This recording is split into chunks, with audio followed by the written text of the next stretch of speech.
Have you ever seen a training plan or people talking about their running routine and they were naming things with funny words like tempo, threshold, or fartlek and thought, what does that actually mean? In today's video, we'll be breaking down the most common running session types, what they are for and how to use them. Whether you are training for a specific event or a race like a half marathon, for example, or you just would like to run smarter, I've got you covered. Welcome back to my channel, my friends.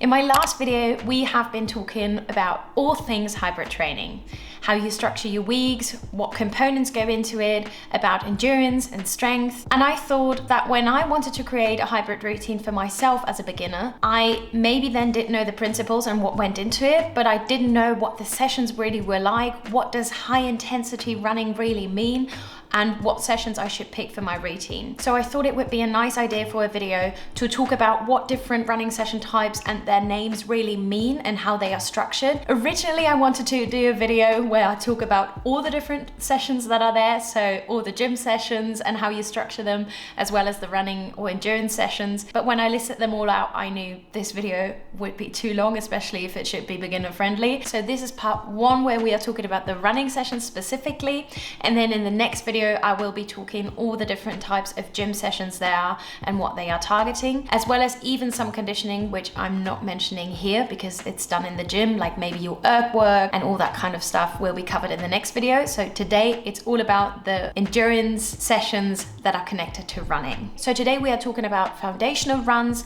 speed and intensity workouts, advanced and race specific workouts, as well as some scheduling. And if you're new, hi, I'm Elisa. I'm currently finishing up my master's degree in cognitive science, and in my videos, I break down concepts from science around your body and mind to make them tangible for you and me.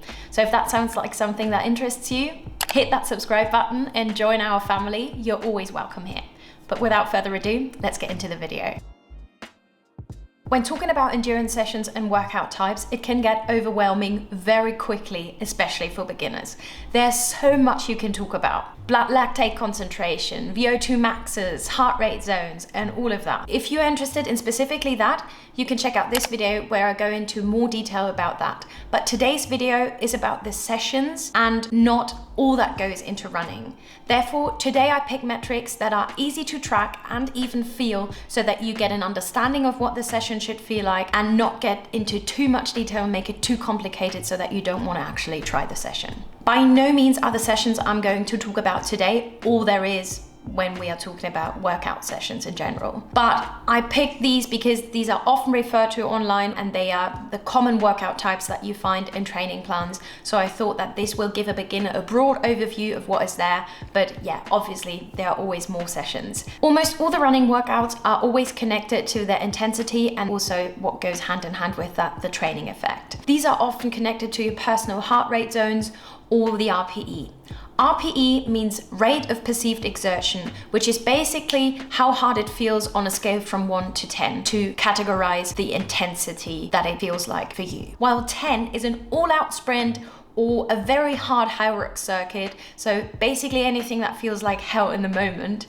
1 is a light coffee stroll that you could keep up all day long. When I explain the workouts, I therefore will refer to the heart rate zones as well as the RPE, so that if you don't have a fitness tracker and you don't know your heart rate zones, you can always go after your feeling in the sessions as well. So let's start with foundational runs. They build your aerobic base and therefore stay in the lower heart rate ranges and are low intensity sessions. Common use terms in this category are easy runs, long runs, and recovery runs. They all have in common that your heart rate stays relatively low, so mostly the upper end of your heart rate zone 2, which means that you can hold a conversation while running, which is basically a great way if you want to make your exercise a social thing as well, because you could catch up with your bestie or have a great conversation and quality time with your partner while you are exercising. These type of sessions sometimes dip into your heart rate zone 3, which is typically where your lactate threshold lies. The lactate threshold, just if you're interested, is the point in time where your lactate levels in your bloodstream start to rise from resting levels. So generally these type of sessions are in the range of your RPE 4 to 6 out of 10. So they should feel 4 to 6 out of 10 hard. Easy runs help you build an aerobic base and allow you to recover between hard sessions. The effort lies within a conversational pace, so about 60 to 70% of your maximum heart rate.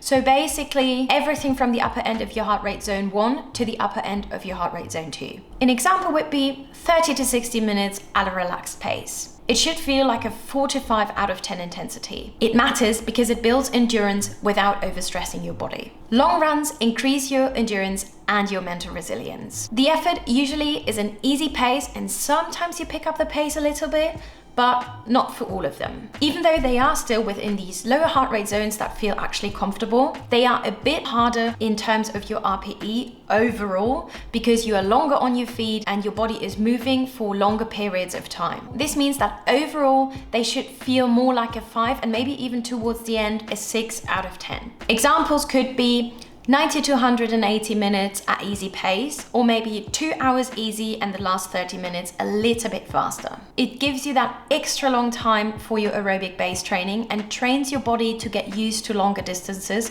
so that your body adapts to working for longer times and being on your feet. So they massively boost your aerobic base building, but they also help your body to prepare your tendons, ligaments, and joints for race day. On top of that, you will probably challenge yourself by being on your feet for so long that maybe motivation drops or you feel like you can't go on anymore. And when you then push through, you build that mental resilience, which is not only great for race days when it gets really tough, but also for basically every area in your personal life. Recovery runs are usually very light and maybe even a bit more easy than your usual easy pace. So it should feel like maybe even 3 to 4 out of 10 in terms of intensity. Their goal is to promote blood flow and speed up your recovery. Sometimes instead of a recovery run, people love to switch that one to the bike because it's a bit more easy on your tendons and ligaments compared to the running motion, which puts a lot of impact through your body. An example would be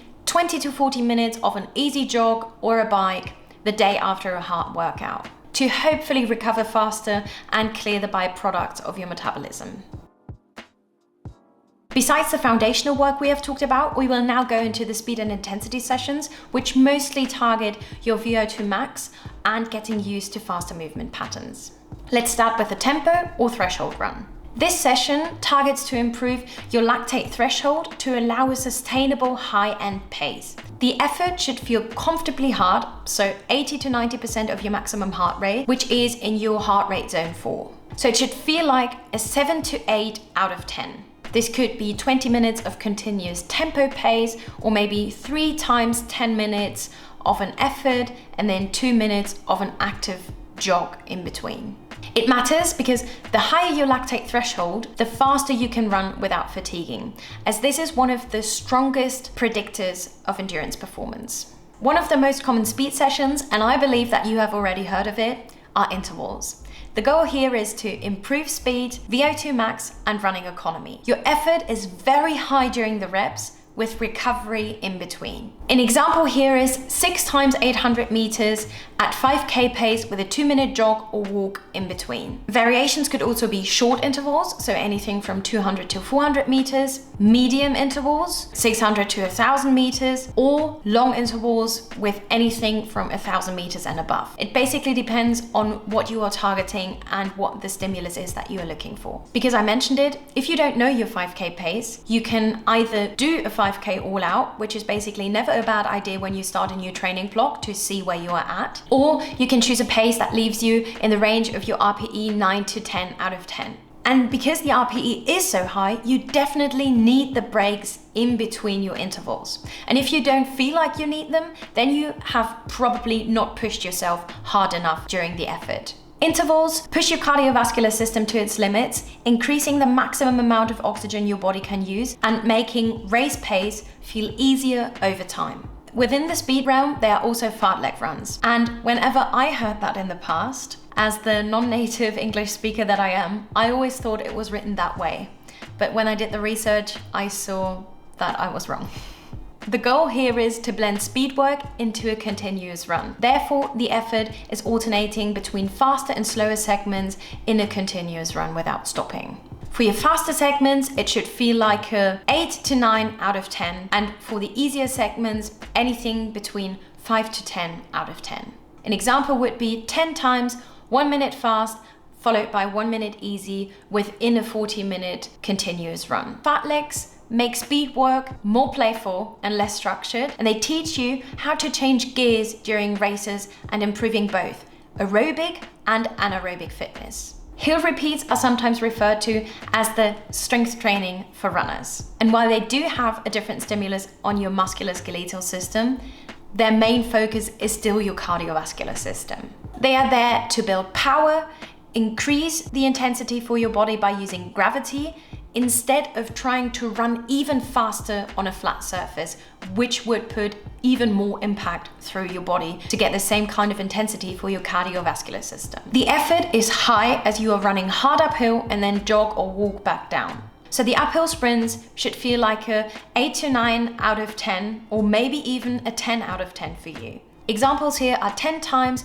of 30 seconds of an uphill sprint and then walk or jog back down. Hill work improves leg strength and running form to a certain extent, as well as your cardiovascular fitness. Last but not least in this category are strides. They target your running form and speed turnover, as they are controlled speed acceleration over 80 to 150 meters at an RPE of 6 to 7. They are perfect to be included as part of a bigger workout. Depending on what the priority of the session is, they can either be included directly after the warm-up at the beginning or when you are done with your session at the very end. An example could be 6 times 100 meters strides after an easy run. Strides improve neuromuscular coordination, make your running feel smoother, and prep your legs for harder speed work.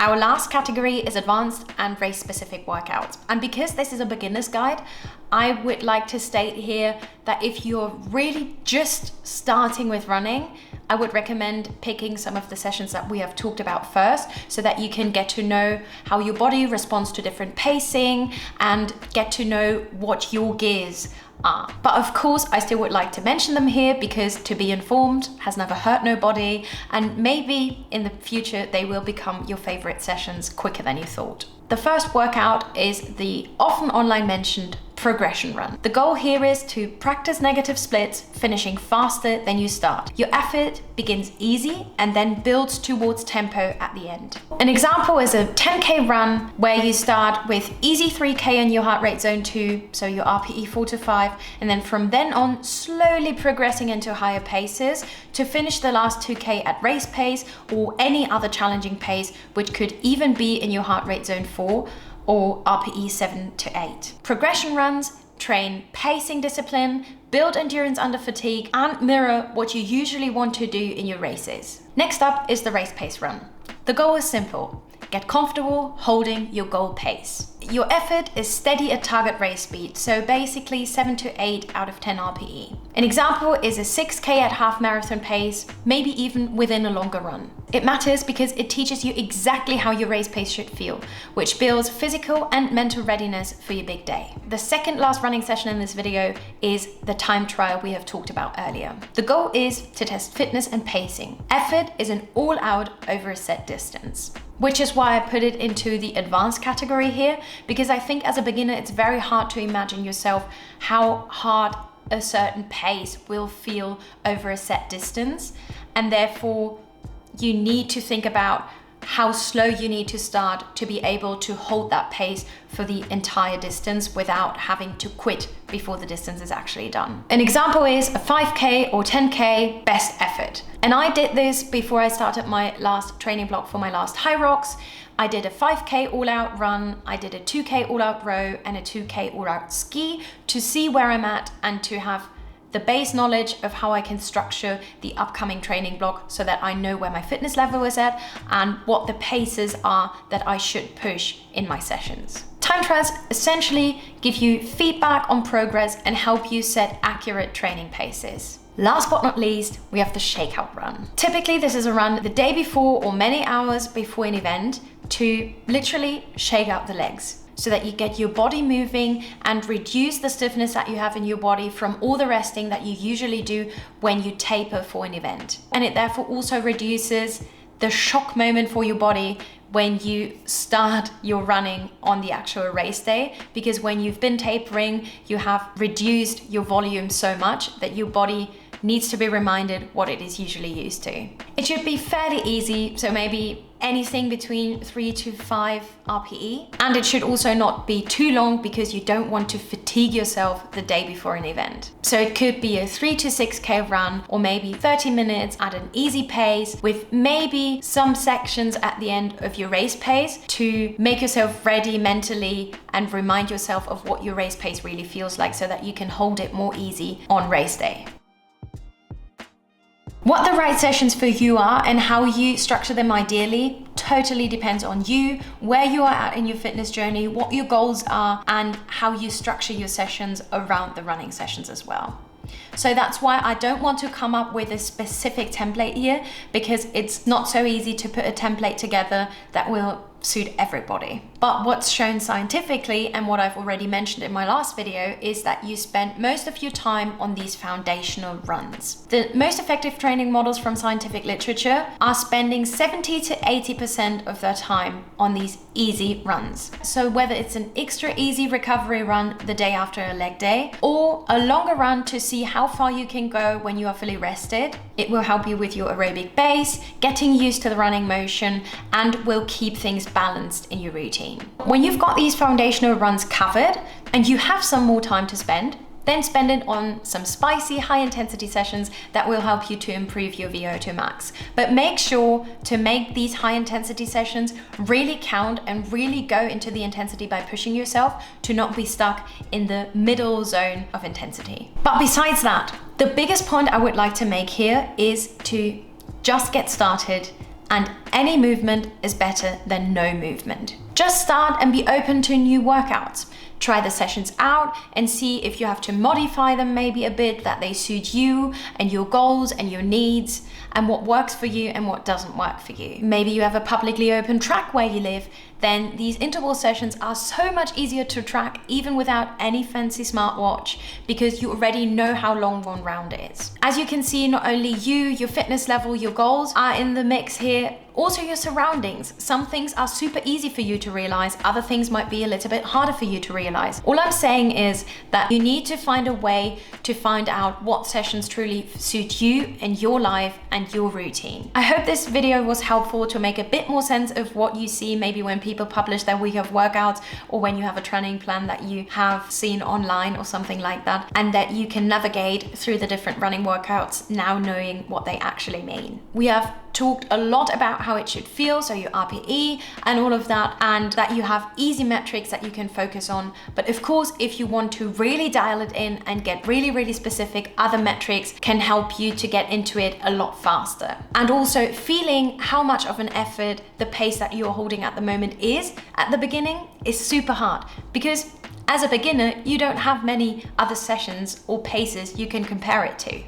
So take your time, get into it, and just get started. As I've already said, any movement is better than no movement. And sometimes just starting out without having the perfect template or give it any sort of name what you are doing can help you to get into it a bit better than just focusing on these sessions. My videos are there to inform you so that you know what other people are talking about, but what you are doing and what helps you in your journey is up to you. And if just trying out, modifying session types that are out there and kind of playing around with the different elements that we've talked about today will help you to get into your journey, then just do that and don't worry at all whether what you are doing has a name or not. After all, it is your decision and it's your training and nobody else's. If you found this video helpful, please give it a thumbs up. It really helps me out. And comment what session type was new for you that you have learned through this video. Subscribe to the channel so that you don't miss the next episode, which will be all about the different session types and targets at the gym. And until then, if you haven't already, you can watch this video, which is all about hybrid training and how you can mix endurance and strength. And with that being said, I'd say stay curious, look after yourself, and I'll see you in my next one. Bye.